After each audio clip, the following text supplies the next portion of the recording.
All right. So yeah, I confess this video is a little bit more of a but don't click away. It's a little bit more of a I'm out of soda. So shut up and finish the sentence. Okay. Anyway, uh, this video is a little bit more of a I don't want to say advertisement, but kind of like an advertisement. I picked a short one because I wanted to get some feedback from you guys. I've been thinking about, I know like everybody wants me to do the Ed Gordon interview, and I want to do it too. I think it would be a lot of fun to try and do a live stream of that interview. That way, if you guys are willing, able, or whatever to come check out the live stream while it's happening, you could do that. So, with that in mind, think about that, chew on that. I have a similar thought for my Deftones stuff. So, I figure if we're going to listen to a Deftones album, which is tends to be about an hour's worth of material, we can pick basically up to 60 minutes of Tupac interviews that we could do on like one live stream. So, what do you think? Let me know. Regardless of what you think, I'm probably going to end up doing it anyway, and then the video will be available afterwards for you to check out. So, yeah. So we're going to get into this. It should be pretty short, hopefully. This Tupac talks Donald Trump and greed, 1992. So let's hear what he has to say. Such a and when I say this word, I mean it. I don't mean in an ideal sense. I mean in every day, every little thing you do. It's such a gimme, gimme, gimme. Everybody back off. You know, everybody's like, you taught that from school, everywhere. Big business. You want to be successful? You want to be like Trump? Gimme, gimme, gimme. Push, push, push, push. Step, step, step. Crush, crush, crush. That's how it all is. And it's like, nobody ever stopped. Just, you know, I feel like instead of us just being like, slavery's bad, slavery's down, bad whitey, bad whitey. I mean, all right, let's stop that. And everybody's smart enough to know that, I mean, we've been slighted. And we want ours. And I don't mean by like ours, 40 acres and a mule, because we're past that. But we need help. I mean, for us to be on our own 2 feet, us meaning youth or us meaning black people, whatever you want to take it for us to be on our own 2 feet, we do need help. Because we have been here, we have been a good friend. If you want to make it a relationship type thing, we have been there, and now we deserve our payback. It's like you got a friend that you don't never look out for. You know, you dressed up in jewels. Now America's got jewels, and they paid and everything, and they lending money to everybody except us. And it's like, you know, everybody need a little help on their way to being, you know, self-reliant. You know what I'm saying? That's the whole thing about the album, about the Special Olympics. Everybody need a little something and they to be independent. No independent person just grew up and was born independent. You worked and you learned teamwork and you learned cooperation and unity and struggle, and then you became independent. And we have to teach that and instill that. And why is it that they want to do that? I mean, if this is truly a melting pot in the country where we care about it, and Lady Liberty got a hand like this, she really loves us, then we really need to be like that. And it needs to be the black kids. If there's a white person who got money, then he need to help them. He need to help black kids, Mexican kids, Korean kids, whatever. But it need to be real. And it need to be before we all die, and then you say, oh, I made a mistake. We should have gave them some money. We really should have helped these folks. It's going to be too late. You know what I'm saying? And then that's when you got to pay your own karma. And that's when God make you punish. When God punishes you. Because I feel like, you know, it's too much money here. I mean, nobody should be hitting lotto for 36 million and we got people starving in the streets. That is not idealistic. That's just real. That is just stupid. There's no way Michael Jackson should have, or whoever Jackson, should have $1 million, $1 billion, and then there's people starving. There's no way.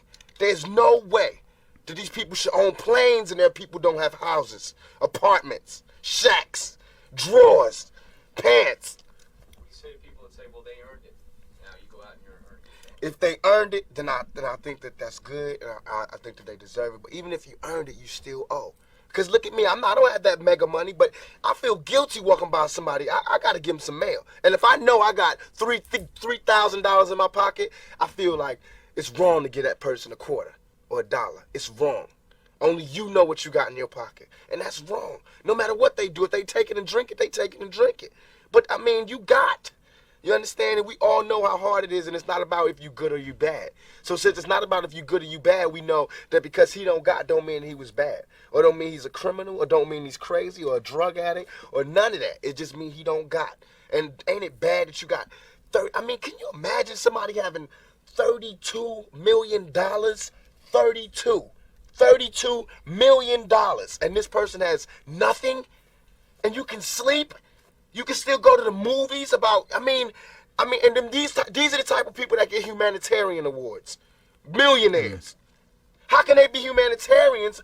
By the fact that they millionaires and there's so many poor people shows how unhumane they are. You know what I'm saying? And that bugs me. Not saying that when I'm never going to be rich, and you know what I'm saying? But I'm saying it's a struggle, and I think everybody deserves. And I think there's a way to pay these people. I think there is a way. It just takes to be revolutionary. And it takes to do something out of the ordinary. You know what I'm saying? Like, I think that if we just said, okay, I got an idea. No more porno buildings. You know what I'm saying? Let's build houses. Or no more polo games. Let's build houses for poor people. You know what I'm saying? Or, look, okay, I know you're rich. I know you got $40 billion. But can you just keep it to one house? You only need one house. And if you only got 2 kids, can you just keep it to 2 rooms? I mean, why have 52 rooms and you know there's somebody with no room? It just don't make sense to me. It don't. And then these people celebrate Christmas. They got big trees, huge trees, all the little trimmings. Everybody got gifts, and then somebody's starving. And they're having a white Christmas. They're having a great Christmas, eggnog and the whole 9. That's not fair to me. Yep.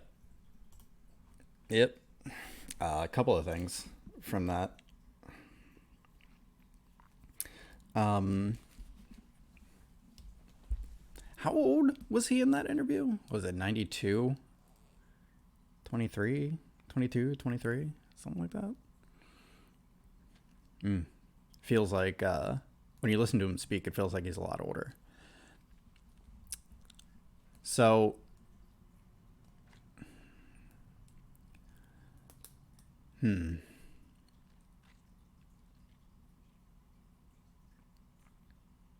I don't know what else to say. I mean, other than like, we know that it's not necessarily about money, right? We know that it's not really about money. And for a lot of people, giving them money, straight up money, is could be one of the worst things that you could do for somebody. You know, if you're a heroin addict and you hit the lottery, you know, they say that that's a death sentence. So money's not necessarily the sticking point here, but it's access to resources. He's right. Like, if you own 6 houses, like, but your neighbor is homeless, that doesn't add up. So I think that generally speaking, we have to rethink our approach to how we manage our resources in this country.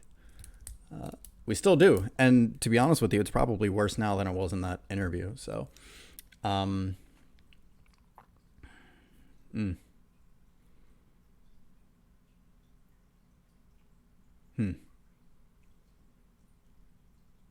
Man.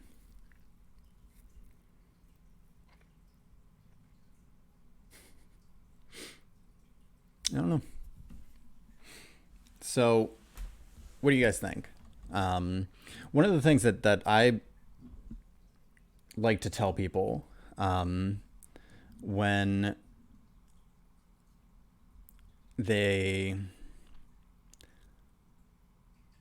what would you say? I guess have critiques about the way a certain situation is. What I say is that if you want to solve a problem, you need to first start by understanding what that problem is. And you really have to understand it.